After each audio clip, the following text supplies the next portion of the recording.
പ്രിയപ്പെട്ട സുഹൃത്തുക്കളെ, nature life T വിയിലേക്ക് ഹാർദമായ സ്വാഗതം.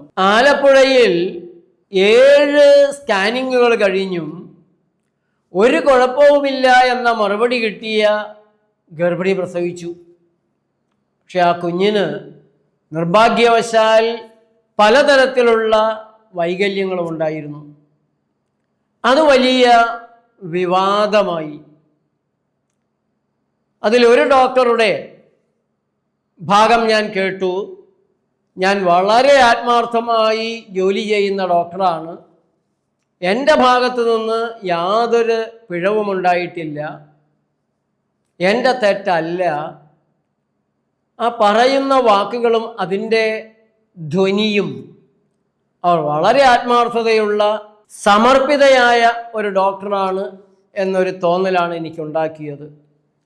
നമ്മുടെ നാട്ടിൽ ധാരാളം ഡോക്ടർമാരുണ്ട്, മൗനമായി അവരുടെ ജോലി ഏറ്റവും ഭംഗിയായി തന്നെ നടത്തി വരുന്നവർ. രോഗികൾക്ക് തൻ്റെ സമയം നല്ലൊരു പങ്കും നൽകി പരിചരിക്കുന്ന ധാരാളം ഡോക്ടർമാരുണ്ട്, പ്രത്യേകിച്ച് ഗൈനക്കോളജിസ്റ്റുകൾ. എന്നാൽ ഒരാവശ്യവുമില്ലാതെ സിസേറിയൻ ചെയ്യുന്നവരും ആവശ്യമില്ലാത്ത മരുന്നുകൾ നൽകുന്നവരും ഗർഭിണികൾ ദരിദ്രരാണെങ്കിൽ അവരെ അവഗണിക്കുന്നവരുമായിട്ടുള്ളവരും ഒക്കെ ഉണ്ട്. ആലപ്പുഴയിൽ എന്താണ് സംഭവിച്ചിരിക്കാൻ ഇടയായിട്ടുള്ളത്? അത് ഡോക്ടർമാരുടെ അശ്രദ്ധ തന്നെയാണോ, അതോ മറ്റു പല കാരണങ്ങളും അതിൻ്റെ പിന്നിൽ ഉണ്ടാകുമോ? കൃത്യമായി പഠിക്കാതെ പരിശോധിക്കാതെ ഒരഭിപ്രായവും നമുക്കതിൽ പറയാൻ സാധിക്കില്ല. പക്ഷെ പൊതുവായി ചില കാര്യങ്ങൾ നിങ്ങൾ അറിഞ്ഞിരിക്കേണ്ടതുണ്ട്. നിങ്ങൾക്കോ നിങ്ങളുടെ പ്രിയപ്പെട്ടവർക്കോ ഗർഭധാരണം ഉണ്ടാകുകയാണെങ്കിൽ, അതിനു മുമ്പ് തന്നെ അവരതിന് തയ്യാറെടുക്കുകയാണെങ്കിൽ ശ്രദ്ധിക്കേണ്ട ചില കാര്യങ്ങളുണ്ട്. ഒന്ന്, നിങ്ങളിൽ പലരും കരുതുന്നത് പോലെ ഗർഭിണികൾ നടത്തുന്ന സ്കാനിങ്, അൾട്രാസൗണ്ട് സ്കാനിങ് അപകടരഹിതമല്ല എന്നുള്ളതാണ്. സ്കാനിങ്ങുകളിൽ അപകടം കുറഞ്ഞതാണ് അൾട്രാസൗണ്ട് സ്കാനിങ് എന്ന് ഞാൻ സമ്മതിക്കാം. തീരെ കുറവാണ് എന്നാരെങ്കിലും വാദിക്കുകയാണെങ്കിൽ അതും സമ്മതിക്കാം. പക്ഷേ അപകടമില്ല എന്ന്, ഉണ്ടാകുകയേ ഇല്ല എന്ന് ആരും പറയുമെന്നും തോന്നുന്നില്ല. പറഞ്ഞാൽ തന്നെ അത് ശരിയുമല്ല. ആദ്യം നമ്മൾ മനസ്സിൽ വയ്ക്കേണ്ട ഒരു കാര്യം, ഗർഭധാരണവും ഗർഭവും പ്രസവവും ശിശുപരിപാലനവുമെല്ലാം നമ്മെ ഭരിക്കുന്നവരും നമ്മെ ഭരിക്കുന്നവരെ ഭരിക്കുന്നവരും അത്ര സന്തോഷത്തോടെ അല്ല കാണുന്നത്. പ്രത്യേകിച്ച് നമ്മൾ ഈ ഏഷ്യൻ രാജ്യങ്ങളിലെ ജനങ്ങൾ എന്തിന് ഗർഭം ധരിക്കുന്നു, എന്തിന് പ്രസവിക്കുന്നു, എന്തിന് കുഞ്ഞുങ്ങളെ വളർത്തുന്നു? ഈ ലോകത്തെന്താ കുഞ്ഞുങ്ങൾക്ക് വല്ല പഞ്ഞമുണ്ടോ? എത്ര നാളായി ദരിദ്രരെ നിങ്ങളോട് കുറയ്ക്ക് മുറിക്ക് എന്ന് ഞങ്ങൾ പറഞ്ഞുകൊണ്ടിരിക്കുന്നു. നിങ്ങൾക്ക് എത്ര ലക്ഷക്കണക്കിന് ഡോളർ ഞങ്ങൾ തന്നു ജനസംഖ്യ കുറയ്ക്കാൻ, കുഞ്ഞുങ്ങളെ കുറയ്ക്കാൻ? ഞങ്ങൾ സൗജന്യമായി കോണ്ടം തന്നു, കോപ്പർട്ടി തന്നു. എപ്പോൾ വേണമെങ്കിലും ഗർഭചിത്രം നടത്താനുള്ള നിയമപരമായിട്ടുള്ള സംരക്ഷണം ഒക്കെ നിങ്ങൾക്ക് ഞങ്ങൾ തന്നിട്ടില്ലേ? എന്നിട്ടും പെറ്റുപെരുകുന്നത് എന്തിന്? ഈ ഒരു ചോദ്യമാണ് ലോകരാഷ്ട്രീയം. ആ ലോകരാഷ്ട്രീയത്തിന് കീഴ്പ്പെട്ട് ഭരിക്കുന്നവരാണ് സകല സർക്കാരുകളും ആരോഗ്യ വകുപ്പുകളും അവയ്ക്ക് താഴെയുള്ള ആശാവർക്കർ വരെയുള്ള സംവിധാനങ്ങളും. നമ്മൾ കാണുന്ന സർക്കാരിൻ്റെതായ നീക്കങ്ങൾക്ക് പുറമെ നമ്മൾ കാണാത്ത ചില നീക്കങ്ങൾ കൂടെ ഗർഭധാരണവും പ്രസവവും കുഞ്ഞുങ്ങളുമായി ബന്ധപ്പെട്ട് നടക്കുന്നുണ്ട്. വേറൊരു അദൃശ്യ ശക്തി കഴിയുന്നത്ര ഗർഭധാരണം കുറപ്പിക്കാനും പ്രസവങ്ങൾ കുറപ്പിക്കാനും കുഞ്ഞുങ്ങളെ ഇല്ലാതാക്കാനും നമ്മൾ കാണാത്ത ചില ഭൂതശക്തികൾ നന്നായി പരിശ്രമിക്കുന്നുണ്ട്. അതിലൊന്ന് കിൽ ഗേറ്റ്സിൻ്റെ ഫൗണ്ടേഷനാണ്. അതുപോലുള്ള പല ഫൗണ്ടേഷനുകളും സംഘടനകളും പറയുമ്പോൾ പറയും ഞങ്ങൾ ഗർഭിണികളെ സംരക്ഷിക്കാൻ, സുഖപ്രസവം ഉറപ്പാക്കാൻ, കുഞ്ഞുങ്ങൾക്ക് നല്ല ആരോഗ്യം ഉണ്ടാക്കാൻ വേണ്ടിയാണ് ഞങ്ങൾ ഈ പ്രവർത്തികളൊക്കെ ചെയ്യുന്നത് എന്ന് പറയുമ്പോൾ പറയും. പക്ഷെ അവരുടെ ഉള്ളിൻ്റെ ഉള്ളിലുള്ള ആഗ്രഹം വേറൊന്നാണ്.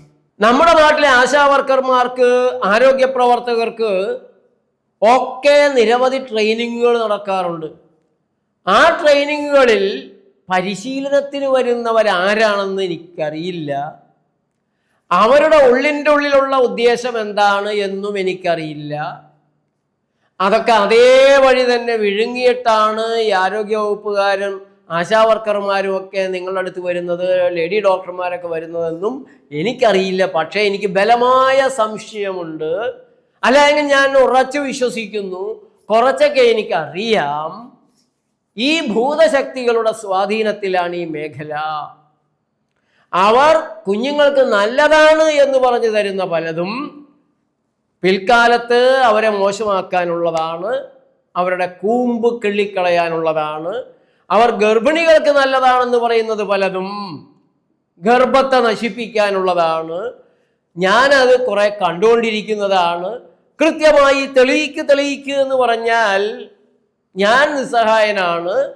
കാരണം അങ്ങനെയുള്ള വലിയ പഠന സംവിധാനങ്ങളൊന്നും, കോടികൾ മുടക്കി ചില പഠന സംവിധാനങ്ങൾ ഒക്കെ നടത്താനുള്ള ശേഷി എനിക്കില്ല എന്ന് നിങ്ങൾക്കറിയാം. അതുകൊണ്ട് സാധാരണക്കാരായ നമ്മൾ ജനങ്ങൾക്ക് സംശയത്തോടെ നിരീക്ഷിക്കുക, വിശകലനം ചെയ്യുക, വിവേകത്തെ മുന്നിൽ വെക്കുക, ലോക രാഷ്ട്രീയത്തെ തിരിച്ചറിഞ്ഞുകൊണ്ട് ചിന്തിക്കുക. തിങ്ക് ഗ്ലോബലി, ആക്ട് ലോക്കലി എന്നതേ സാധ്യമാകൂ. അപ്പോൾ അത് മനസ്സിൽ വയ്ക്കുക. അതവിടെ ഇരിക്കട്ടെ. ആലപ്പുഴയിൽ എന്താണ് സംഭവിച്ചിട്ടുള്ളത്? അല്ല എങ്കിൽ അതേപോലുള്ള സംഭവങ്ങൾ ഇനിയും നടക്കാതിരിക്കാൻ നമ്മൾ എന്ത് ചെയ്യണം? അമ്മയുടെ വയറ്റിലുള്ള കുഞ്ഞിന് ഏതെങ്കിലും തരത്തിലുള്ള ശാരീരിക ബുദ്ധിമുട്ടുകൾ ഉണ്ടെങ്കിൽ, ഇവൻ മാനസികമായ തകരാറുണ്ടെങ്കിൽ പോലും, ബുദ്ധിയില്ലായ്മയൊക്കെ ഉണ്ടെങ്കിൽ പോലും, അതൊക്കെ തിരിച്ചറിയാനാണ് സ്കാനിങ് എന്നാണ് നമ്മളോട് ഇതുവരെ ഡോക്ടർമാരെല്ലാം പറഞ്ഞുകൊണ്ടിരുന്നത്. എന്നാൽ ഇപ്പോൾ അവർ പറയുകയാണ് അങ്ങനെ സ്കാനിങ്, അൾട്രാസൗണ്ട് സ്കാനിങ് ചെയ്തതുകൊണ്ട് മാത്രമൊന്നും അങ്ങനെ പെട്ടെന്ന് മുഴുവൻ മനസ്സിലാക്കാൻ പറ്റില്ല, ആ ഡോക്ടർമാരെ കുറ്റം പറഞ്ഞിട്ട് കാര്യമില്ല. അപ്പോൾ ഇത്രയും നാളും അവർ പറഞ്ഞുകൊണ്ടിരുന്നതും നമ്മളെ കൊണ്ട് ചെയ്യിപ്പിച്ചിരുന്നതും അത്ര ശരിയല്ലാത്തതാണ് എന്ന് അവർ തന്നെ ഇപ്പോൾ സമ്മതിക്കുന്നു. അപ്പോഴിവിടെ ഉയരുന്നൊരു ചോദ്യമുണ്ട്. 7 സ്കാനിങ്ങിലും കുറ്റമില്ല, കുഴപ്പമില്ല എന്ന് പറഞ്ഞു വന്നിട്ട് പിന്നെ കുഴപ്പമുണ്ടായത്, ഡോക്ടർമാർ നോക്കിയപ്പോഴൊന്നും കുഴപ്പമുണ്ടായിരുന്നില്ല, ഈ 7ാമത്തെ സ്കാനിങ്, എല്ലാ സ്കാനിങ്ങും കൂടെ ചെയ്ത് 7ാമത്തതും കൂടെ വന്നപ്പോൾ കുഴപ്പമുണ്ടായി തുടങ്ങിയതാണോ? അതിനുശേഷം ഉണ്ടായതാണോ? അതിനുശേഷം ഈ കുഞ്ഞിൻ്റെ ജന്മവൈകല്യങ്ങൾ, ജനന വൈകല്യങ്ങൾ, ശാരീരിക വൈകല്യങ്ങൾ ഉണ്ടാക്കിയത് ഈ 7 സ്കാനിങ്ങുകൾ കൂടിയാണോ? ഓരോ സ്കാനിങ്ങിൻ്റെയും പുറത്ത് ചെന്ന് 7ാമത്തെ സ്കാനിങ് ഈ കുഴപ്പങ്ങളെ വളരെ കൂട്ടിയതാണോ? 1ഓ 2ഓ സ്കാനിങ് ഒക്കെയാണ് സാധാരണ പറയുന്നത്. 2 സ്കാനിങ് ആണ് സാധാരണയായി ഗർഭിണികൾക്ക് പറയുന്നത്.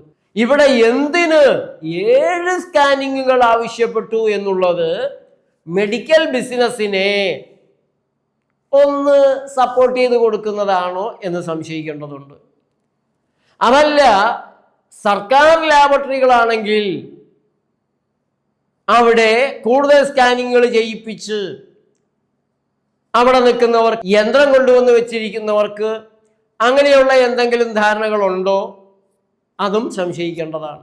കൂടുതൽ സ്കാനിങ്ങുകൾ ഉണ്ടെങ്കിലല്ലേ കൂടുതൽ ജീവനക്കാർ, കൂടുതൽ സ്കാനിങ് മെഷീനുകൾ, അങ്ങനെ ഒരു പുരോഗമനം സ്കാനിങ് സെന്ററിനുണ്ടാകൂ. ഇപ്പോൾ ആദ്യം നമ്മൾ പരിശോധിക്കാൻ പോകുന്നത് കുഞ്ഞുങ്ങൾക്ക് ജനന വൈകല്യം ഉണ്ടാക്കാൻ സ്കാനിങ്ങിന്, അൾട്രാസൗണ്ട് സ്കാനിങ്ങിന് സാധ്യതയുണ്ടോ എന്നുള്ളതാണ്. അതിന് കഴിയുമോ? അങ്ങനെയുള്ള ഒരു ഫലം കൂടെ സ്കാനിങ്ങിനുണ്ടോ? നമ്മൾ അതിനെക്കുറിച്ച് പഠിക്കുമ്പോൾ ഒരു കുഴപ്പം ഉണ്ടാക്കില്ല, അങ്ങനെ കുഴപ്പമുണ്ടാക്കിയതായി പഠനങ്ങൾ തെളിയിക്കുന്നില്ല. പിന്നെ എല്ലാ മെഡിക്കൽ പ്രൊസീജിയറുകൾക്കും ചെറിയ തകരാറൊക്കെ ഉണ്ടാകും. ഒരു 1.5 ഡിഗ്രി ചൂട് കൂട്ടാൻ ഫീറ്റസിൽ, ഭ്രൂണത്തിൽ ചൂട് കൂട്ടാൻ ഒരു സാധ്യതയുണ്ട്. അങ്ങനെ ചൂട് കൂടിക്കഴിഞ്ഞാൽ അത് കുട്ടിയുടെ വളർച്ചയൊന്ന് കുറയ്ക്കുമെങ്കിലും പിന്നെ ജനിച്ച് കുറേയൊക്കെ കഴിഞ്ഞ് കഴിഞ്ഞാൽ അത് കോംപ്ലിമെൻ്റ് ചെയ്യപ്പെടുന്നുണ്ട്, അത് മാറി വരുന്നുണ്ടെന്നൊക്കെയാണ് ചില റിപ്പോർട്ടുകൾ, പഠന ഗവേഷണങ്ങൾ സമർത്ഥിക്കുന്നത്. പക്ഷേ അല്ലാതെ ആവർത്തിച്ചുള്ളത് കുഴപ്പങ്ങൾ ഉണ്ടാക്കാൻ സാധ്യതയുണ്ട് എന്ന് പറയുന്ന സൈറ്റുകളും ധാരാളമുണ്ട്. ജോൺ ഹോപ്കിൻസ് യൂണിവേഴ്സിറ്റിയുടെ സൈറ്റിൽ കയറി നോക്കിയാൽ ഫീറ്റൽ അൾട്രാസൗണ്ട് സൈറ്റിൽ കയറി നോക്കിയാൽ സ്റ്റാൻഡേർഡ് അൾട്രാസൗണ്ട് ഉണ്ട്, ഡോപ്ലർ അൾട്രാസൗണ്ട് ഉണ്ട്, 3D അൾട്രാസൗണ്ട് ഉണ്ട്. അങ്ങനെ 3 അൾട്രാസൗണ്ടുകളെ കുറിച്ച് ആ സൈറ്റ് പറയുന്നുണ്ട്. സ്റ്റാൻഡേർഡ് അൾട്രാസൗണ്ട് ആണെങ്കിൽ 2 ഡയമെൻഷണൽ ഒരു ചിത്രമാണ് കുട്ടിയുടെ കിട്ടുക. ഡോപ്ലർ അൾട്രാസൗണ്ട് ആണെങ്കിൽ കുട്ടിയുടെ അംബ്ലിക്കൽ കോഡിലൂടെ രക്തം കടന്നു പോകുന്നതും കുട്ടിയുടെ ഹൃദയത്തിന്റെ പ്രവർത്തനം അങ്ങനെയുള്ള കാര്യങ്ങളൊക്കെ മനസ്സിലാക്കാൻ സാധിക്കും. 3D അൾട്രാസൗണ്ട് ആണെങ്കിൽ കുട്ടിയുടെ ത്രിമാന തലങ്ങളിൽ തന്നെ കാണാൻ സാധിക്കും. ആലപ്പുഴയിലെ 7 സ്കാനിങ്ങും ഏതാണ് എടുത്തതെന്ന് നമുക്കറിയില്ല. ഡോപ്ലർ അൾട്രാസൗണ്ട് ആണെങ്കിൽ അപകടം കൂടിയിരിക്കും എന്ന് ഞാൻ ഇടയ്ക്കൊന്ന് സൂചിപ്പിക്കാം. എന്തുകൊണ്ട് ഒരു ഗർഭിണി അൾട്രാസൗണ്ട് സ്കാൻ ചെയ്യണം എന്നുള്ളതിന് അവർ പറയുന്നത് കുട്ടിയുടെ മേൽവയറ്, ആമാശയം അങ്ങനെയുള്ളതൊന്ന് കാണുക, കൈകാലുകള്, മറ്റ് ശരീരഭാഗങ്ങളൊക്കെ നോക്കുക, കാണുക, അറിയുക, തലയും തലച്ചോറും ശരി തന്നെയല്ലേ എന്ന് നോക്കുക, ഹൃദയത്തിന്റെ അറകളും വാൽവുകളും ശരിയല്ലേ എന്ന് നോക്കുക, കിഡ്നി അത് കാണുക, പ്ലാസന്റ ശരിയായിട്ട് തന്നെ അല്ലേ എന്ന് ഉറപ്പാക്കുക, നട്ടെല്ല് ഉണ്ടോ എന്നറിയുക, ആംബ്ലിക്കൽ കോഡ് കാണുക, യൂറിനറി ബ്ലാഡർ നോക്കുക, ഒന്നിലധികം കുഞ്ഞുങ്ങളുണ്ടോ അത് ഉറപ്പുവരുത്തുക, എത്ര ദിവസം പ്രായമായിട്ടുണ്ട് എന്ന് നിശ്ചയിക്കുക, അമ്നിയോട്ടിക് ഫ്ലൂയിഡ് കുത്തിയെടുക്കേണ്ട ഒരു സാഹചര്യം വരുമ്പോൾ അതെവിടെയാണ് നീഡിൽ കുത്തേണ്ടതെന്ന് ഉറപ്പിക്കുക, കൃത്യമായി ശരിയായ രീതിയിലാണോ ഈ കുഞ്ഞിന്റെ വളർച്ച എന്ന് ഉറപ്പാക്കുക. ഇത്രയും കാര്യങ്ങളെല്ലാം അൾട്രാസൗണ്ടിലൂടെ, ഈ സ്റ്റാൻഡേർഡ് അൾട്രാസൗണ്ട് ആയാലും അറിയാൻ കഴിയുമെന്നുള്ളതാണ് ഇതിന്റെ മെച്ചങ്ങളായിട്ട് പറയുന്നത്. ഈ നിലയ്ക്കാണ് നോക്കുന്നതെങ്കിൽ ആലപ്പുഴയിലെ അൾട്രാസൗണ്ടിൽ എന്തോ തകരാറുണ്ടായിട്ടുണ്ട്. അത് നമുക്ക് തുടർന്ന് നോക്കാം. What are the risks of fetal ultrasound? ഈ അൾട്രാസൗണ്ട് ഭ്രൂണത്തിന് ചെയ്യുമ്പോൾ, ഗർഭസ്ഥ ശിശുവിന് ചെയ്യുമ്പോൾ എന്തെല്ലാമാണ് അതിലെ അപായ സാധ്യതകൾ എന്നതിന് ജോൺ ഹോപ്കിൻസ് പറയുന്നത്, all procedures have some risks. The risk of these procedures include, അതായത് എല്ലാ തരത്തിലുള്ള ഈ ചെയ്തികൾക്കും അപകട സാധ്യതകളുണ്ട്. അതിൽ ഈ നടപടിയുടെ അപകട സാധ്യത ഇതൊക്കെയാണ്. ട്രാൻസ്ഡ്യൂസർ അക്യുമെൻ്റ് ഇങ്ങനെ ഒന്ന് വയറ്റിലൂടെ ഓടിപ്പിക്കുമ്പോൾ ഒരു ചെറിയ ബുദ്ധിമുട്ടുണ്ടാകുക, ജനനേന്ദ്രിയ ഭാഗത്താണെങ്കിൽ പ്രയാസം ഉണ്ടാകുക, ലാക്ടക്സ് അലർജി ഉള്ളവരാണെങ്കിൽ അത് കുറച്ച് ബുദ്ധിമുട്ട് കൂടുതലുണ്ടാക്കാം. ഫാൾസ് പോസിറ്റീവ് റിസൾട്ട് തന്നു എന്ന് വരാം, ഫാൾസ് നെഗറ്റീവും തരാം. ഇനി മയോ ക്ലിനിക്കുകാരെന്താണ് പറയുന്നതെന്ന് നോക്കാം. പ്രഗ്നൻസി വീക്ക് ബൈ വീക്ക്, ആഴ്ചയിൽ ഗർഭം, fetal ultrasound, the risk posed by fetal ultrasound are low. ഈ അൾട്രാസൗണ്ടിൽ നിന്ന് ഗർഭസ്ഥ ശിശുവിന് ദോഷങ്ങൾ ഉണ്ടാകാനുള്ള സാധ്യത വളരെ കുറവാണ്. But as with all medical procedures it carries some risk. Fetal ultrasound should be done for medical reasons as part of prenatal care based on the advice of a doctor or other licensed healthcare professional. ഇപ്പോൾ risk എന്തെല്ലാമാണ് എന്ന് മയോ clinic പറയുന്നില്ല. ചില അപകട സാധ്യതകളൊക്കെ ഉണ്ട്. അത് medical പർപ്പസിന് മാത്രമേ ഇത് ചെയ്യാവൂ. അത് ഡോക്ടർ പറഞ്ഞാൽ അല്ലെങ്കിൽ ഒരു മെഡിക്കൽ കെയർ പ്രൊഫഷണൽ പറഞ്ഞാലേ ചെയ്യിക്കാവൂ.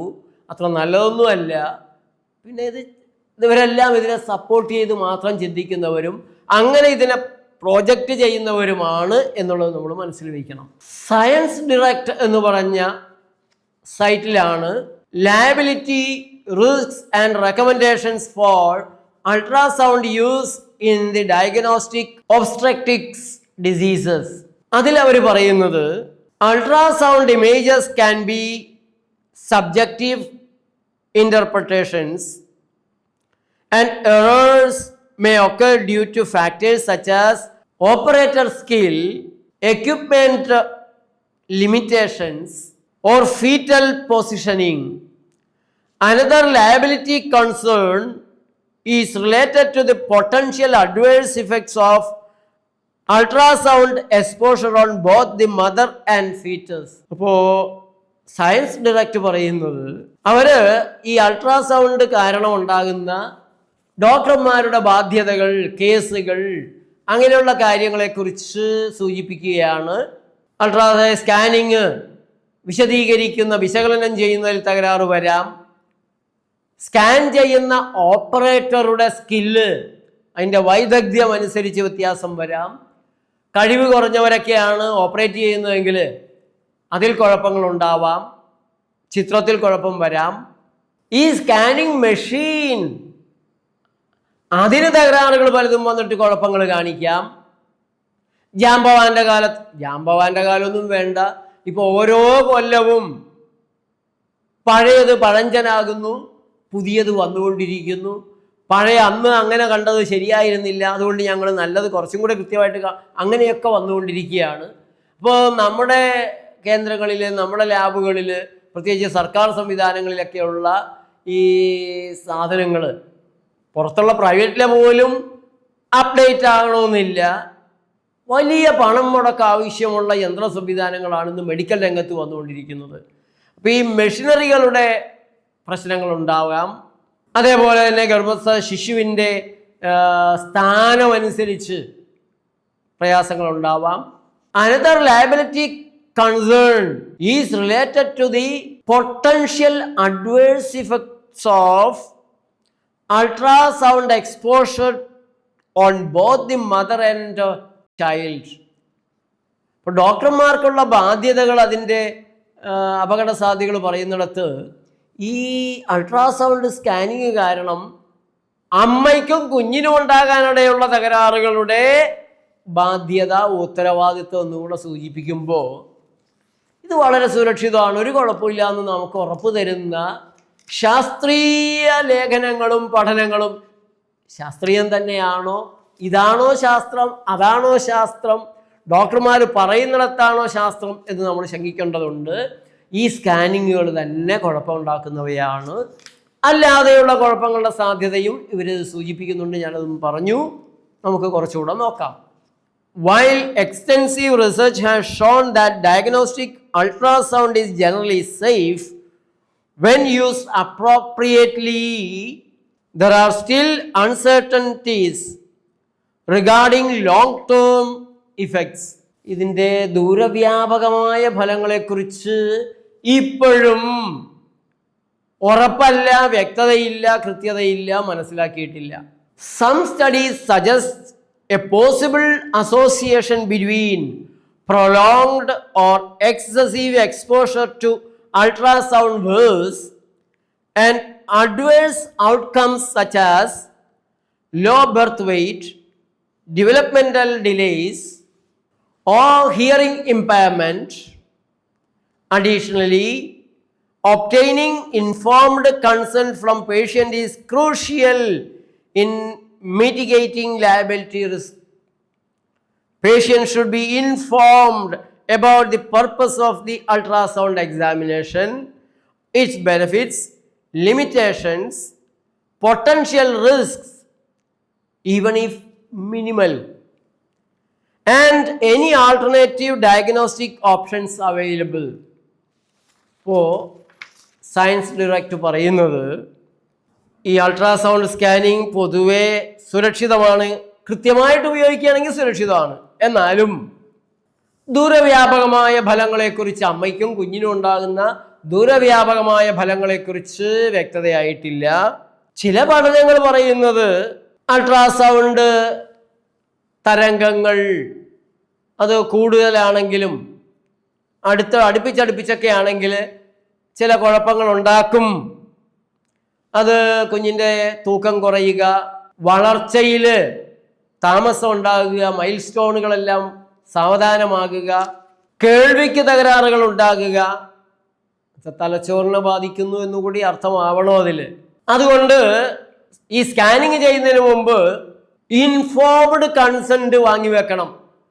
സ്കാനിങ് എന്തിനു വേണ്ടിയാണ്, അതിൽ എന്തെല്ലാം അപകടങ്ങൾക്കുള്ള സാധ്യതയുണ്ട്, പരിമിതികൾ എന്തൊക്കെയാണ്, ഇതെല്ലാം പറഞ്ഞ് ബോധ്യപ്പെടുത്തി എന്നിട്ട് വേണം ഈ സ്കാനിങ് ഒക്കെ ചെയ്യാൻ. ഇവിടെ നമ്മുടെ സുപ്രീം കോടതി വിധിച്ചത് ഡോക്ടർമാർക്ക് ഇതിനൊന്നും സമയമില്ല, അവർ വലിയ തിരക്കാണ്, അതുകൊണ്ടാണ് കമ്പ്യൂട്ടറിൽ ഒരു പ്രിന്റ് എടുത്ത് കൊടുക്കണമെന്ന് ഞാൻ പ്രശാന്ത് ഭൂഷൺ അഡ്വക്കേറ്റ് വഴി സുപ്രീം കോടതിയോട് ആവശ്യപ്പെട്ടത്.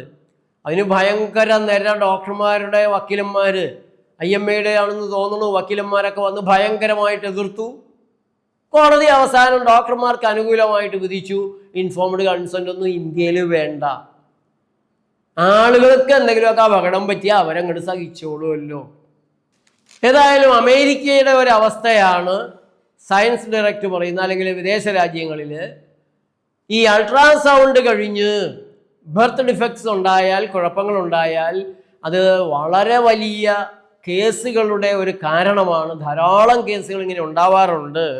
അതിൽ ഡയഗ്നോസ്റ്റിക് എറേഴ്സ് അതാണ് ഏറ്റവും കൂടുതൽ കേസുകൾക്കിടയാകുന്ന ഒരു കാരണം. അതിൽ ഒരു മുഴ, കുട്ടിക്ക് ഒരു ട്യൂമറുണ്ട്, സത്യത്തിൽ അങ്ങനെ ഒരു ട്യൂമർ അവിടെ ഇല്ല, കുട്ടി വളരെ ഹെൽത്തിയാണ്, ഫാൾസ് പോസിറ്റീവാണ് കിട്ടിയത്. അതുകൊണ്ട് അബോർഷന് ഡോക്ടർ നിർദ്ദേശിക്കും. അബോർഷൻ നടത്തി കഴിയുമ്പോൾ മുഴയില്ല എന്ന് കണ്ട് അത് കേസാകും. അതേപോലെ തന്നെ ഫാൾസ് നെഗറ്റീവ് റിസൾട്ടും വരാറുണ്ട്. ഒരു കുഴപ്പമില്ല എന്ന് പറഞ്ഞ് ഇപ്പോൾ ആലപ്പുഴ സംഭവിച്ചതുപോലെ തന്നെ ജനിച്ചപ്പോൾ കുട്ടിക്ക് നിരവധി തരത്തിലുള്ള വൈകല്യങ്ങളുണ്ട്, അത് കേസാകുന്നു, അത് ഫാൾസ് നെഗറ്റീവാണ്. ഉള്ള കുഴപ്പങ്ങൾ ഇല്ല എന്ന് പറഞ്ഞു. അങ്ങനെ ഡയഗ്നോസ്റ്റിക് എറർ എന്നാണ് അതിനെ പറയുക. രോഗനിർണയത്തിൽ വന്ന താളപ്പിഴ അല്ലെങ്കിൽ അബദ്ധം. രണ്ടാമത്തത് മാൽ പ്രാക്ടീസ് ആണ്. അത് വേണ്ട രീതിയിൽ ആ എക്യുപ്മെന്റ് ഉപയോഗിക്കാതിരിക്കുക, ശരിയായ രീതിയിൽ ക്യാപ്ചർ ചെയ്യാതിരിക്കുക, അത് നോക്കി ഡോക്ടർ വിശകലനം ചെയ്തത് തെറ്റിപ്പോവുക, അത് ശരിയായ രീതി ചെയ്യാതിരിക്കുക. അതേപോലെ വേണ്ടത്ര അറ്റകുറ്റപ്പണികൾ സമയാസമയങ്ങളിൽ ചെയ്യാത്ത സ്കാനിങ് മെഷീനുകളാകുക. അതേപോലെ ബയോളജിക്കലായിട്ടുള്ള റിസ്ക് ഉണ്ട്. അൾട്രാസൗണ്ട് എന്ന് പറയുന്നത് ശബ്ദ തരംഗങ്ങളാണ്, ഒരു തരത്തിലുള്ള ഊർജം തന്നെയാണ്. പോസിറ്റീവും നെഗറ്റീവുമായ പ്രഷർ കൊടുത്തുകൊണ്ടാണ് ഈ സിസ്റ്റം പ്രവർത്തിക്കുന്നത്. അത് ജീവജാലങ്ങളിൽ ഏതെല്ലാം തരത്തിലുള്ള സ്വാധീനമാണ്, റിയാക്ഷനാണ് ഉണ്ടാക്കുക എന്ന് പറയാൻ സാധിക്കില്ല. ഈ ശബ്ദോർജം പരിവർത്തനം ചെയ്തുണ്ടാകുന്ന ചൂട്, അതാണ് പ്രാഥമികമായി ഭ്രൂണത്തിനും കുഞ്ഞുങ്ങൾക്കും കുഴപ്പങ്ങൾ ഉണ്ടാക്കുക.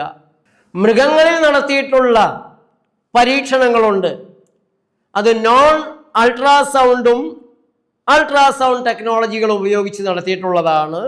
അത് ഭ്രൂണത്തിന് അതേപോലെ തന്നെ കുഞ്ഞിനുമെല്ലാം അപകടമുണ്ടാക്കും എന്ന് തെളിഞ്ഞിട്ടുണ്ട്. അപ്പോൾ സ്കാനിങ്ങുകൾ, അൾട്രാസൗണ്ട് സ്കാനിങ്ങും ബയോളജിക്കലായിട്ടുള്ള റിസ്ക് ഉണ്ടാക്കും, ഭ്രൂണത്തിൻ്റെ ചൂട് കൂട്ടും. ആ ചൂട് കൂടുന്നതിൽ എന്തെല്ലാമാണ് നടക്കുന്നത് എന്നതിനെക്കുറിച്ച് ശരിയായ, കൃത്യമായ, സത്യസന്ധമായ പഠനങ്ങൾ നടന്നിട്ടില്ല, അല്ലെങ്കിൽ വേണ്ടത്ര നടന്നിട്ടില്ല എന്ന് ചില ഭാഗങ്ങളിൽ ചിലർ സമ്മതിക്കുന്നുണ്ട്. ഇതിൻ്റെ എല്ലാം അടിസ്ഥാനത്തിൽ നമ്മൾ ആലപ്പുഴയിലെ സംഭവം 7 അൾട്രാസൗണ്ട് സ്കാനിങ് നടത്തി, കുഴപ്പമില്ല എന്ന് കണ്ടു. പിന്നീട് കുഴപ്പം വന്നത് ഈ സ്കാനിങ്ങുകൾ ഉണ്ടാക്കിയ കുഴപ്പമാണ് എന്ന് തന്നെ ബലമായി നമ്മൾ സംശയിക്കേണ്ടതുണ്ട്. അതുകൊണ്ടായിരിക്കണം സർക്കാർ മിണ്ടാതിരിക്കുന്നത്, ഡോക്ടർമാരുടെ പേരിൽ നടപടിയെടുക്കാതിരിക്കുന്നത്. കാരണം ഡോക്ടർമാരുടെ കുഴപ്പമാവില്ല എന്നത് സർക്കാരിന് അറിയാമായിരിക്കും. ചിലപ്പോൾ ആ മെഷീനറിയുടെ കുഴപ്പമായിരിക്കാം, ചിലപ്പോൾ വേണ്ടത്ര വൈദഗ്ധ്യമില്ലാത്തവരായിരിക്കാം ആ ദിവസങ്ങളിൽ ഇതെല്ലാം ചെയ്തിട്ടുള്ളത് അല്ലെങ്കിൽ അവിടെ പോസ്റ്റ് ചെയ്തിട്ടുള്ളത്. അങ്ങനെയുള്ള പല കാരണങ്ങൾ ഇതിലുണ്ടാവാം. ഇനി മറ്റൊരു കാരണം എക്സ്റേകളാണ്. ഈ 7 സ്കാനിങ്ങിനിടയിൽ ഏതെങ്കിലും കാരണവശാൽ ഈ ഗർഭിണിക്ക് എക്സ്റേ എടുത്തിട്ടുണ്ടോ എന്ന് എനിക്കറിയില്ല. മയോ ക്ലിനിക്കിൻ്റെ പ്രഗ്നൻസി വീക്ക് ബൈ വീക്ക് ഗർഭിണികളിൽ എക്സ്റേ അപകടകരമാണ് എന്ന് സൂചിപ്പിക്കുന്നുണ്ട്. അതിപ്പോൾ നേരിട്ട് പോയി എക്സ്റേ എടുക്കണമെന്നില്ല. നമ്മുടെ നാട്ടിലുള്ള പല ലാബുകളും എല്ലാം ഒരുമിച്ച് ചെയ്യുന്നുണ്ട്. ഒരു എക്സ്റേ റൂമിന് ഇത്ര മീറ്റർ ഖനം ഭിത്തികൾക്കുണ്ടാവണം, ബേരിയം കോട്ടിങ് വേണം, അതിൻ്റെ ഡോറുകളെല്ലാം വളരെ പ്രത്യേകമായിട്ട് നിർമ്മിച്ചതായിരിക്കണം, അങ്ങനെ ഒരു സ്ട്രോങ് റൂം വേണം. നമ്മുടെ ആശുപത്രികളിൽ പോലും അങ്ങനെയല്ല, ഇതൊന്നും പാലിക്കാറില്ല. അതേപോലെ തന്നെ സ്കാനിങ് മെഷീനുകൾക്ക് റോഡ് അപകടത്തിൽ പരിക്ക് പറ്റിയ ഒരു യുവാവിനെയും കൊണ്ട്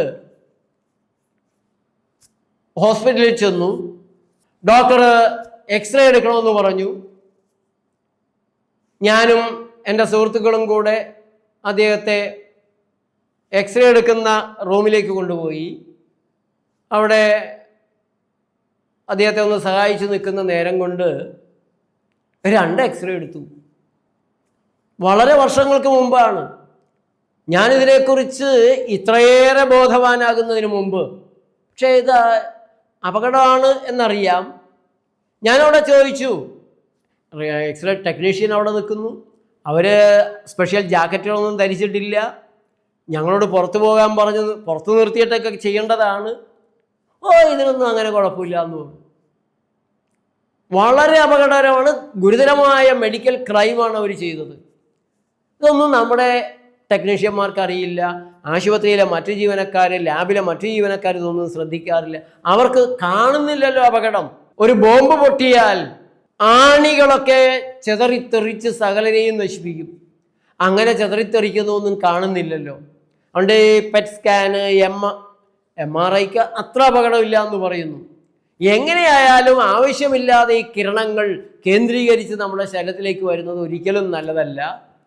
ഇപ്പം ഇവർ ഈ സ്കാനിങ്ങിന് പോയിടത്ത് തകൃതിയായി എക്സ്റേ അടുത്ത മുറിയിലൊക്കെ നടക്കുന്നുണ്ടെങ്കിൽ വേണ്ടത്ര പ്രൊട്ടക്ഷൻ ഇല്ലാത്ത മുറികളാണ് അവിടെയെങ്കിൽ അത് ഈ ഗർഭിണിക്ക് നന്നായിട്ട് കിട്ടിയിരിക്കാനുള്ള സാധ്യതയുണ്ട്. ഇനി മറ്റൊരു കാര്യം, കുഞ്ഞുങ്ങൾക്ക് ജനന തകരാറുണ്ടാക്കുന്നതിൽ ധാരാളം മരുന്നുകളുണ്ട്.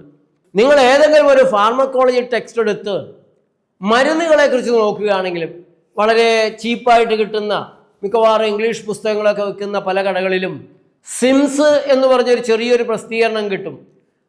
Current index of medical specialities എന്നാണ് അതിൻ്റെ പേര്. ഏതാണ്ട് 200-250 താഴെ ഉള്ളൂ. ഞാൻ എറണാകുളത്ത് DC ബുക്സിൽ ചെന്ന് കഴിഞ്ഞാൽ മധു എനിക്കത് അവിടെ വരുത്തി വയ്ക്കാറുണ്ട്. നിങ്ങളും ബുക്ക് സ്റ്റാളുകളിൽ പറഞ്ഞാൽ അവർ വരുത്തി തരും. അതിൽ നിങ്ങൾക്ക് അറിയേണ്ട മരുന്നുകളുടെ പേര് പിന്നിലുള്ള 2 പേജുകളിലായിട്ടുണ്ടാകും. ഒരു നീല നിറത്തിൽ ജനറിക് മരുന്നുകളുടെ ലിസ്റ്റുണ്ട്, അതിൻ്റെ കൂടെ പേജുകളുണ്ട്. യെല്ലോ പേജുകളിൽ ബ്രാൻഡ് നെയിമുകൾ ഉണ്ടാകും. അപ്പോൾ നിങ്ങൾക്ക് പാരാസിറ്റമോളാണ് അറിയേണ്ടതെങ്കിൽ നീല നിറത്തിൽ നിങ്ങൾ P നോക്കുക. Pയിൽ പാരാസിറ്റമോൾ പേജ് 411. അപ്പോൾ നിങ്ങൾ ഈ 411ാമത്തെ പേജിൽ വരണം. അപ്പോൾ ആ പേജിൽ പാരാസിറ്റമോൾ എന്ന് എഴുതിയിട്ടുണ്ട്. അതിൻ്റെ താഴെ ആ മരുന്നിൻ്റെ പ്രത്യേകതകൾ, ഏറ്റവും അടിയിലായിട്ട് ബ്രാൻഡ് പേരുകൾ. അപ്പോൾ നിങ്ങൾ യെല്ലോ പേജിൽ പോയിട്ട് ക്രോസിൻ അതല്ലെങ്കിൽ ഡോളോ എന്നാണ് നോക്കിയെങ്കിൽ അവിടെയും 411 കാണും. നിങ്ങൾക്ക് ഈ പേജിൽ വരാം. ആ മരുന്നിന് വട്ടം വരച്ച് P എന്ന് എഴുതിയിട്ടുണ്ടാകും, L എന്നെഴുതി ഒരു റൗണ്ട് ഉണ്ടാകും. അങ്ങനെ ഒരു മാർക്ക് കാണുകയാണെങ്കിൽ പ്രഗ്നൻസിയിൽ ഈ മരുന്ന് പാടില്ല, ലാക്ടേഷൻ മുലയൂട്ടുന്നുണ്ടെങ്കിൽ പാടില്ല എന്നാണ് അർത്ഥം. പിന്നെ ആ മരുന്നിൻ്റെ ഡോസേജ്, ഉപയോഗിക്കേണ്ട വിധങ്ങൾ, ഏതെല്ലാം അസുഖങ്ങൾക്കാണ്, അതിൻ്റെ താഴെ സേഫ്റ്റി അലർട്ട് ഉണ്ടാവും. CL contraindication, SP special precautions, INT interactions, INT POLT interaction potentially life threatening, INT lab interaction between lab result and this drug, ADR adverse drug reaction. ഈ മരുന്ന് കഴിച്ചാൽ നിങ്ങൾക്ക് വേറെ എന്തെല്ലാം ഫലങ്ങൾ കൂടി കിട്ടും. നിങ്ങൾ പനി മാറാനാണ് കഴിക്കുന്നത്, പക്ഷേ ഈ മരുന്ന് നിങ്ങളുടെ കരളിന് കേടുണ്ടാക്കാൻ സാധ്യതയുണ്ട്. പിന്നെ ക്യാൻസർ അങ്ങനെയുള്ള കാര്യങ്ങളൊക്കെ നിങ്ങൾ പ്രത്യേകം റിസർച്ച് വേറെ നടത്തേണ്ടി വരും. ഇതിലതൊന്നും എഴുതില്ല. ഇതിൽ ഡ്രൈ മൗത്ത്, അബ്നോർമൽ പെയിൻ, അങ്ങനെ ചെറിയ ചെറിയ നിസ്സാരം എല്ലാ മരുന്നുകൾക്കും എഴുതുന്ന കാര്യങ്ങളാണ് കൂടുതലുണ്ടാകുക. അപ്പോൾ ഈ ഒരു പേജ് നോക്കിയാൽ കുറേ കാര്യങ്ങൾ നിങ്ങൾക്ക് പഠിക്കാൻ സാധിക്കും. പ്രഗ്നൻസിയിൽ ഉപയോഗിക്കാവോ, മുലയൂട്ടുന്ന അമ്മമാർ ഉപയോഗിക്കാവോ എന്നൊക്കെ അറിയാൻ സാധിക്കും. ഏതായാലും കുഞ്ഞുങ്ങൾക്ക് ജനന തകരാറുണ്ടാക്കുന്ന നിരവധി മരുന്നുകളുണ്ട്. അമ്മമാർ ഗർഭധാരണത്തിൻ്റെ തൊട്ടു മുമ്പോ, ഗർഭധാരണം നടന്ന സമയത്തോ, പ്രസവത്തിന് മുമ്പോ ഒക്കെ ഈ മരുന്നുകൾ കഴിച്ചാൽ, എന്തിനും മുലയൂട്ടുന്ന അമ്മമാർ പോലും മരുന്നുകൾ കഴിച്ചാൽ അത് കുഞ്ഞിന് അപകടം ഉണ്ടാക്കാൻ സാധ്യതയുണ്ട്. ഗർഭധാരണ സമയത്ത് ഒരു മരുന്നും കഴിക്കരുതെന്നാണ് നല്ലവരായ ഡോക്ടർമാരെല്ലാവരും പറയുക. ഏത് മരുന്ന് കഴിച്ചാലും അപകടങ്ങൾക്ക്, കുഞ്ഞിന് അപകടം ഉണ്ടാകാൻ 4% സാധ്യതയുണ്ടെന്നാണ് ഒരു വിലയിരുത്തൽ. ഇനി നേരിട്ട് തന്നെ കുഞ്ഞുങ്ങളെ കൊല്ലുന്ന, കുഞ്ഞുങ്ങൾക്ക് പലതരത്തിലുള്ള ജനന വൈകല്യങ്ങൾ ഉണ്ടാക്കുന്ന മരുന്നുകൾ ഏതൊക്കെയാണെന്ന് ഞാൻ ചിലത് മാത്രം പറയാം. വളരെ നീണ്ടതാണ്. വേണ്ടത്ര പഠനങ്ങൾ നടന്നിട്ടില്ല എന്ന് പല മരുന്നുകളുടെയും പഠനങ്ങൾ നടത്തുമ്പോൾ കാണുന്നുണ്ട്. നിരവധി മരുന്നുകളെ കുറിച്ച് പഠിക്കുമ്പോൾ ഈ മരുന്ന് ഗർഭിണികൾക്കും ഗർഭസ്ഥ ശിശുക്കൾക്കും എന്ത് കുഴപ്പമുണ്ടാക്കുന്നു എന്ന് വേണ്ടത്ര പഠനങ്ങൾ നടന്നിട്ടില്ല എന്ന് പറഞ്ഞ് കൈകഴുകിക്കളയുന്ന, അങ്ങനെ ഒഴിഞ്ഞു മാറുന്ന പടിഞ്ഞാറൻ വൈദ്യശാസ്ത്രത്തെയാണ് എനിക്ക് കൂടുതലും കാണാൻ കഴിഞ്ഞിട്ടുള്ളത്. ഇനി ഇവരീ പറയുന്നത് അത്ര ശരിയൊന്നുമല്ല, സത്യമല്ല, സത്യസന്ധമല്ല. ഈ റിസർച്ചുകൾ നല്ലൊരു ശതമാനവും നടത്തുന്നത്, 99% ഗവേഷണങ്ങളും നടക്കുന്നത് മരുന്ന് കമ്പനികളുടെ കൂലിപ്പട്ടാളമായ കള്ള ശാസ്ത്രജ്ഞന്മാരുടേതാണ്. മരുന്ന് വിൽപ്പനയ്ക്ക് വേണ്ടി നടക്കുന്ന, അതിനെ പിന്തുണയ്ക്കാൻ വേണ്ടി നടക്കുന്നതാണ്. അതല്ലാത്ത പഠനങ്ങൾ ആരെങ്കിലും നടത്തിയ അവൻ്റെ കഷ്ടകാലം, അവൻ്റെ പൊസിഷൻ മുഴുവൻ പോകും. ഇൻ്റർനാഷണൽ സയൻറ്റിഫിക് കോൺഫറൻസുകളിൽ അവനെ ക്ഷണിക്കില്ല, അവൻ്റെ പേപ്പർ പ്രസൻറ്റ് ചെയ്യാൻ സാധിക്കില്ല, ശാസ്ത്ര ഗവേഷക മാസികകളിൽ പോലും വരാൻ സമ്മതിക്കില്ല. അവനെ വേട്ടയാടും, നശിപ്പിച്ചു കളയും. അപ്പോൾ ഏതെല്ലാം മരുന്നുകളാണ് ഗർഭസ്ഥ ശിശുവിന് അപകടമുണ്ടാക്കുന്നത്, ജനന വൈകല്യങ്ങൾ ഉണ്ടാക്കുന്നത്? ACE inhibitors. ACE ഇൻഹിബിറ്റേഴ്സ് എന്ന് പറയുന്നത് ആൻജിയോടെൻസിൻ കൺവേർട്ടിംഗ് എൻസൈംസ്. ഇതാണ് ACE ഇൻഹിബിറ്റേഴ്സ്. ഇത് ബ്ലഡ് പ്രഷർ മരുന്നുകൾ, ഹൃദ്രോഗ മരുന്നുകൾ, ആ ഗ്രൂപ്പുകളാണ്. പല മരുന്നുകളുണ്ട്. ഇപ്പോൾ ഗർഭിണി ഹൈ BP, ബ്ലഡ് പ്രഷറിനും ഹൃദയത്തിൻ്റെ തകരാറുകൾക്കും ഈ ഗ്രൂപ്പിൽപ്പെട്ട മരുന്നുകൾ കഴിക്കുന്നുണ്ടെങ്കിൽ പാവം കുഞ്ഞ്. ആൻജിയോടെൻസിൻ 2 ആൻറ്റഗോണിസ്റ്റ്, അതും ബ്ലഡ് പ്രഷർ കൂടിയതിനും ഹൃദയ തകരാറുകൾക്കും വ്യാപകമായിട്ട് ഉപയോഗിക്കുന്ന മരുന്നുകളാണ്. മുഖക്കുരുവിൻ്റെ മരുന്നുകൾ, കുഞ്ഞിന് വയറ്റിലുള്ള, അമ്മയുടെ വയറ്റിലുള്ള കുഞ്ഞിന് അപകടം ഉണ്ടാക്കും. മദ്യം ചേർന്ന മരുന്നുകൾ, അത് ആയുർവേദ മരുന്നുമാവാം, മദ്യം ചേർന്നിട്ടുള്ള മറ്റു മരുന്നുകളുമാവാം, കുഞ്ഞിന് അപകടകാരികളാണ്. കൊക്കൈൻ, വേദനാസംഹാരികളായ ഓപ്പിയോയിഡ് വേദനാസംഹാരികളും വളരെ അപകടം ചെയ്യും. കുഞ്ഞിന് ഹൃദയ തകരാറുകൾ തുടങ്ങി തലച്ചോറിന് നിരവധിയായ തകരാറുകൾ ഉണ്ടാക്കും വേദനാസംഹാരികൾ. അമ്മമാര് കഴിക്കരുത്. വൈറ്റമിൻ A ടാബ്ലറ്റ്, യാതൊരു ഫുഡ് സപ്ലിമെന്റുകളും വൈറ്റമിനുകളും ഗർഭിണികൾ കഴിക്കാൻ പാടില്ലാത്തതാണ്. അല്ല, അയൺ കഴിക്കാം, ഫോളിക് ആസിഡ് കഴിക്കണം, വിതരണം നന്നായി നടക്കുന്നുണ്ട്. ഏതായാലും വൈറ്റമിൻ A കഴിച്ചാൽ കുഞ്ഞിന് അപകടമുണ്ടാകുമെന്ന് ബെറ്റർ ഹെൽത്തിൻ്റെ pregnancy medication drugs and alcohol page കൃത്യമായി പറയുന്നുണ്ട്. അത് high dose of vitamin A എന്ന് പ്രത്യേകം അവർ പറഞ്ഞിട്ടുണ്ട്. എത്രയാണ് ഹൈ ഡോസ്? ഡോസ് ഒരു വ്യക്തിക്ക് ഡോസായിരിക്കുന്നത് മറ്റൊരാൾക്ക് ഹൈ ഡോസ് ആവാം. ഏതായാലും മനസ്സിൽ വയ്ക്കുക, ഭക്ഷണത്തിലൂടെ തന്നെ അയേണായാലും ഫോളിക് ആസിഡ് ആയാലും ഏത് മിനറൽസും വൈറ്റമിൻസും കിട്ടുകയാണ് വേണ്ടത്. വിവേകപൂർവം ഭക്ഷണത്തെ മരുന്നാക്കി കഴിക്കുകയാണ് നല്ലത്. മരുന്നിനെ ഭക്ഷണമാക്കിയാൽ അപകടമാണ്. ലിഥിയം മാനസിക രോഗങ്ങൾക്കുള്ള ആൻറ്റി ഡിപ്രസൻ്റ് മരുന്നുകൾ, വിഷാദ മരുന്നുകൾ എല്ലാം തന്നെ അപകടകാരികളാണ്. ഇതിൽ ലിഥിയത്തെ എടുത്തു പറഞ്ഞിട്ടുണ്ട്. മെയിൽ ഹോർമോൺസ്, സം ആൻറ്റിബയോട്ടിക്സ്, ചില ആൻറ്റിബയോട്ടിക്കുകൾ. അത് ഏതൊക്കെയാണ്? ഈ ആൻറ്റിബയോട്ടിക്കുകൾ അണുക്കളെ കൊല്ലാനുള്ളതാണ്.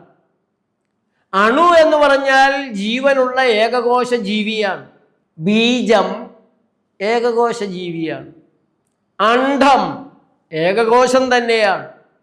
അവ ചേർന്ന് പെരുകി വരുന്ന ആദ്യ സമയങ്ങളിൽ ഒരു ആൻറ്റിബയോട്ടിക് മതിയാകും. സം ആൻറ്റി കൺവൾസൻറ്റ് മെഡിക്കേഷൻസ്, അപസ്മാര മരുന്നുകൾ. ഇപ്പോൾ അപസ്മാരം വരുന്ന ഒരമ്മയാണ് പ്രഗ്നൻ്റ് ആകുന്നതെങ്കിൽ ആ മരുന്നുകൾ ഒഴിവാക്കാൻ പറ്റില്ല എന്നുള്ളതാണ് പടിഞ്ഞാറൻ വൈദ്യക്കാർ നേരിടുന്ന ഒരു പ്രതിസന്ധി. പ്രമേഹമുള്ള അമ്മ, പ്രമേഹമുള്ള യുവതി ഗർഭം ധരിച്ചാൽ ഇൻസുലിൻ ഒഴിവാക്കാൻ പറ്റുമോ? പ്രമേഹ മരുന്നുകൾ ഒഴിവാക്കാൻ പറ്റുമോ? അപ്പോൾ അവര് ഡോക്ടറുടെ മേൽനോട്ടത്തിൽ ഡോക്ടർ പറയുന്നത് പോലെ കഴിക്കാൻ പറയും. കഴിക്കാൻ പാടില്ലാത്തതാണ്. ഡോക്ടർ പറഞ്ഞാൽ കഴിച്ചാൽ കുഴപ്പമില്ലാതാകുമോ?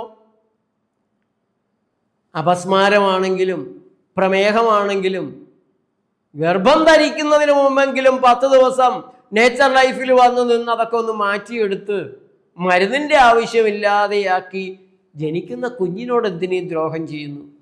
അതല്ല, ഇതിനൊക്കെ അലോപ്പതി മരുന്നിനെ കഴിക്കുന്നവരാണെങ്കിൽ ദയവായി ഗർഭം ധരിക്കണ്ട എന്ന് വയ്ക്കുകയാണ് നല്ലത്. Some anti cancer fighting medications, ക്യാൻസറിനെ ചെറുക്കാൻ വേണ്ടി, പൊരുതാൻ വേണ്ടി കഴിക്കുന്ന മരുന്നുകൾ. അത് ക്യാൻസർ രോഗിയെയും നശിപ്പിക്കും, അവർക്ക് ജനിക്കാനുള്ള കുട്ടിക്കും ജനന വൈകല്യങ്ങൾ ഉണ്ടാക്കും. Some drugs that can treat certain rheumatic conditions, വാദസംബന്ധമായ റൊമാറ്റിക് കണ്ടീഷൻ, ആർത്രൈറ്റിക് കണ്ടീഷന് ഒക്കെ നൽകി വരുന്ന മരുന്നുകൾ. ഇപ്പോൾ വാദസംബന്ധമായ തകരാറുള്ള യുവതികൾ ആ മരുന്നും കഴിച്ച് പ്രഗ്നൻ്റ് ആകുകയാണെങ്കിൽ ജനിക്കുന്ന കുട്ടി ഏത് തരത്തിലായിരിക്കും എന്ന് പറയാൻ സാധിക്കില്ല. സം തൈറോയിഡ് മെഡിക്കേഷൻസ്, തൈറോയിഡിന് മരുന്ന് കഴിക്കാത്ത ആരാണുള്ളത്? അയഡിൻ ഉപ്പ് കലക്കി കൊടുത്ത് സർക്കാർ തന്നെ തൈറോയിഡുകൾക്ക് കേടുണ്ടാക്കുകയാണ്. അതിൻ്റെ മരുന്ന് കഴിച്ചാൽ തൈറോയിഡ് കേട് വന്നാൽ തന്നെ കുട്ടി നന്നാവണമെന്നില്ല, ശരിയായ ഗർഭധാരണം നടക്കണമെന്നില്ല, പ്രസവം നടക്കണമെന്നില്ല, നടന്നാൽ തന്നെ കുട്ടി നന്നാകണമെന്നില്ല. അയഡിൻ ഉപ്പിന് തൈറോയിഡ് ഡിസ്ഫങ്ഷൻ ഉണ്ടാക്കാനുള്ള കഴിവില്ല എന്ന് ആരെങ്കിലും പറയുകയാണെങ്കിൽ ഞാൻ അന്ന് എൻ്റെ ഈ പ്രവർത്തനങ്ങൾ നിർത്തിക്കോളാം. മെഡിക്കലി പ്രൂവ് ചെയ്ത് മെഡിക്കൽ ടെക്സ്റ്റുകളിൽ കാണിച്ചു തന്നാൽ മതി. എൻ്റെ കയ്യിലിരിക്കുന്ന മെഡിക്കൽ ടെക്സ്റ്റുകളിൽ മുഴുവനും അയഡിൻ ഉപ്പ് ഇമ്പോർട്ടൻസി ഉണ്ടാക്കുമെന്നും തൈറോയിഡ് ഡിസ്ഫങ്ഷൻ ഉണ്ടാക്കുമെന്നും ഒക്കെ എഴുതി വച്ചിട്ടുണ്ട്. താലിഡോമൈഡ്, അത് ഗർഭിണികളുടെ ഛർദിക്ക് കൊടുത്തിരുന്ന മരുന്നാണ് അമേരിക്കയിൽ. 100 കണക്കിന് കുഞ്ഞുങ്ങളാണ് ഈ മരുന്ന് കഴിച്ച അമ്മമാർക്ക് പലതരത്തിലുള്ള വൈകല്യങ്ങളുമായി പിറന്ന് നഷ്ടപരിഹാരം കോടികൾ കൊടുക്കേണ്ടതായി വന്നു. ഇപ്പോഴും അവ മാർക്കറ്റിൽ നമ്മുടെ നാട്ടിലൊക്കെ ഉണ്ട്. The blood thinning drug warfarin, രക്തം നേർക്കാൻ വേണ്ടി കഴിക്കുന്ന വാർഫാരിൻ. വാർഫാരിൻ ഒരു അത്ഭുത മരുന്നാണ്. അലോപ്പതിക്കാരൻ്റെ ഓരോരോ മാജിക്കൽ റെമഡികളെ 1948 എലിവിഷമായിട്ട് കണ്ടുപിടിച്ചു. അങ്ങനെ തുടങ്ങി 52 ആയപ്പോൾ അവനൊന്നുകൂടെ കണ്ടുപിടിച്ചു. രക്തക്കട്ടകളെ അലിയിച്ചു കളയാനും രക്തം നേർപ്പിക്കാനും വാർഫാരിൻ ഒന്നാം തരമാണ്. ഇപ്പോൾ 2 തരത്തിലും വാർഫാരിൻ ഉപയോഗിച്ചു വരുന്നുണ്ട്. എലിയെ കൊല്ലാനുള്ള വിഷമായിട്ടും രക്തക്കട്ടകളെ അലിയിക്കാനുള്ള വിഷമായിട്ടും 2 രീതിയിൽ ഉപയോഗിക്കുന്നുണ്ട്. എന്ന് പറഞ്ഞാൽ ഈ അലോപ്പതി മരുന്ന് അങ്ങനെ തന്നെയാണ്. കീടനാശിനിയായിട്ട് ഉപയോഗിക്കുന്ന അതേ മെറ്റീരിയലാണ് അതേ സാധനങ്ങളാണ് ഇംഗ്ലീഷ് മരുന്നുകളായിട്ട് ഉപയോഗിക്കുന്നത്. അപ്പൊ ചോദിച്ചാൽ പറയും അത് സസ്യങ്ങളുടെ രോഗത്തിലുള്ള ഇംഗ്ലീഷ് മരുന്നാണ് കീടനാശിനി, മനുഷ്യന്റെ രോഗത്തിലുള്ള കീടനാശിനിയാണ് ഇംഗ്ലീഷ് മരുന്നുകൾ. അണുക്കളെ കൊല്ലണ്ടേ, വൈറസിനെ കൊല്ലണ്ടേ, ഫംഗസിനെ കൊല്ലണ്ടേ, അമീബയെ കൊല്ലണ്ടേ? കൊലപാതക സിദ്ധാന്തമല്ലേ? ദി ഹോർമോൺ ഡയത്തൽ സ്റ്റിൽബെസ്ട്രോൾ, DES എന്ന് പറയും. ഈ DES നൽകി വരുന്നത് ഈസ്ട്രജൻ ട്രീറ്റ്മെന്റ് ആണ്. ഗർഭം അലസാതിരിക്കാനും പ്രസവം നേരത്തെ ആവാതിരിക്കാനും ഒക്കെ നൽകുന്ന മരുന്നാണ്. ഈ മരുന്നും കുട്ടികൾക്ക് ജനന വൈകല്യങ്ങൾ ഉണ്ടാക്കാൻ സാധ്യതയുണ്ട്. അതേപോലെ മദ്യപാനം, അച്ഛൻ്റെയും അമ്മയുടെയും മദ്യപാനം കുഞ്ഞുങ്ങൾക്ക് ജന്മവൈകല്യങ്ങൾ ഉണ്ടാക്കാൻ സാധ്യതയുണ്ട്. അമ്മയുടേത് പ്രത്യേകിച്ചും. പുകവലി, മയക്കുമരുന്നുകളുടെ ഉപയോഗം, നമ്മുടെ നാട്ടിലെ ചെറുപ്പക്കാരുടെ ഇടയിൽ മയക്കുമരുന്നുകൾ വ്യാപകമാകുകയാണ്. മുമ്പ് കഞ്ചാവ് വലിക്കുന്ന ചെറുക്കൻ, അരക്കിറുക്കൻ നല്ലൊരു പെങ്കൊച്ചിനെ വിവാഹം കഴിക്കും, കുട്ടിയുണ്ടാകും, കുട്ടിക്ക് അരക്കിറുക്കായിരിക്കും. ഇപ്പോ കഞ്ചാവ് വലിക്കല്ല, അതിനപ്പുറത്തുള്ള മയക്കുമരുന്നിന് അടിമയായ കിറുക്കൻ ചെറുക്കനും അവന്റെ തന്നെ വഴിയെ അവന്റെ ഉത്തമ ഭാര്യയായി മയക്കുമരുന്ന് ആസ്വദിക്കുന്ന കിറുക്കി പെണ്ണും കല്യാണം കഴിക്കും. അങ്ങനെ കിറുക്കനും കിറുക്കിയും കൂടെ കല്യാണം കഴിച്ചുണ്ടാകുന്ന കുട്ടിക്ക് മുഴുക്കിറുക്ക്, ജനിക്കുന്നത് മുഴുക്കിറുക്കൻ കുട്ടി. ഇതാണ് വരാൻ പോകുന്നത്. പ്രിയപ്പെട്ട സുഹൃത്തുക്കളെ, ഗർഭം ഒരു പ്രകൃതി പ്രതിഭാസമാണ്. അപൂർവമായി മാത്രമേ അതിൽ ആപത്തുകൾക്കുള്ള സാധ്യതയുള്ളൂ. അങ്ങനെയുള്ള ആപത്ത് സാധ്യതകൾക്ക് ആശുപത്രികളെ നമുക്ക് മാറ്റിവയ്ക്കാം. വേണ്ടി വന്നാൽ ഒരു സിസേറിയൻ അറ്റകൈ പ്രയോഗമാണ്. ആശുപത്രികൾ അത്യാഹിതങ്ങൾക്കുള്ളതാണ്, അപകടങ്ങൾക്കുള്ളതാണ്, എമർജൻസിയായ ഘട്ടങ്ങൾക്ക് വേണ്ടി മാത്രമുള്ളതാണ്. നമുക്കത് ഉപയോഗിക്കാം അത്യാവശ്യമുണ്ടെങ്കിൽ അറ്റകൈ പ്രയോഗമായിട്ട്. ICU ഉണ്ട്, വെന്റിലേറ്റർ ഉണ്ട്, ഹൃദയം മാറ്റിവെക്കാൻ, കരൾ മാറ്റാൻ, വൃക്ക മാറ്റാൻ, തല മാറ്റാൻ, ആളെ തന്നെ മാറ്റാനൊക്കെയുള്ള വൈദഗ്ധ്യമാർന്ന സർജറികളുണ്ട്. എന്തേലും മരവിപ്പ് പറ്റിയ തലച്ചോറിനുള്ളിലേക്ക് ഇലോൺ മസ്ക് ഒരു ചിപ്പ് വെച്ച് തന്ന് അയാൾ അവിടെ നിന്ന് നിയന്ത്രിച്ചു കൊള്ളും എന്നൊക്കെ കരുതി അഹങ്കരിച്ച് കാശിന്റെ അഹങ്കാര ജീവിതം നയിച്ചാൽ ആശുപത്രികളിൽ മോർച്ചറിയുമുണ്ട്. മസ്തിഷ്ക മരണം പ്രഖ്യാപിച്ച് മരിക്കുന്നതിന് മുമ്പ് തന്നെ ഉള്ളിലുള്ള വേണ്ടപ്പെട്ടതൊക്കെ എടുത്ത് മാറ്റിയിട്ട് അവർ മോർച്ചറിയിലെ തണുപ്പിൽ കയറ്റി വെച്ചോളും. എത്ര നാൾ വേണമെങ്കിലും അവിടെ ഇരുന്നോളും. പ്രിയപ്പെട്ട സുഹൃത്തുക്കളെ, ഭാവി തലമുറയോടുള്ള കടപ്പാട് മനസ്സിലാക്കി ജീവിക്കണം. അവര് അംഗവൈകല്യം ബാധിച്ചവര്, ജന്മവൈകല്യങ്ങൾ ബാധിച്ചവര് നിങ്ങളുടെ കുഴിമാടത്തിൽ വന്ന് ദുഷ്ടനായ മനുഷ്യ, നീ എൻ്റെ ജീവിതം നരകത്തിലാക്കി, നിന്റെ ക്ഷണികമായ സുഖത്തിനു വേണ്ടി നീ ഉപയോഗിച്ച മദ്യവും മയക്കുമരുന്നും, തലയ്ക്ക് വിവേകമില്ലാതെ നീ കഴിച്ച മരുന്നുകളും എന്നെ ഇങ്ങനെയാക്കി എന്ന് പറഞ്ഞ് നിങ്ങളുടെ കുഴിമാടത്തിൽ വന്ന് ചവിട്ടുകയും ആക്രോശിക്കുകയും ചെയ്യുന്ന ഗതികേട് മരണാനന്തരം നിങ്ങൾക്കുണ്ടാവാതിരിക്കാൻ ഇന്ന് നേരെ ചൊവ്വേ ജീവിക്കുക. നാളെ രാവിലെ 6:30 മണിക്ക് വീണ്ടും നമുക്ക് കാണാം. നന്ദി, നമസ്കാരം.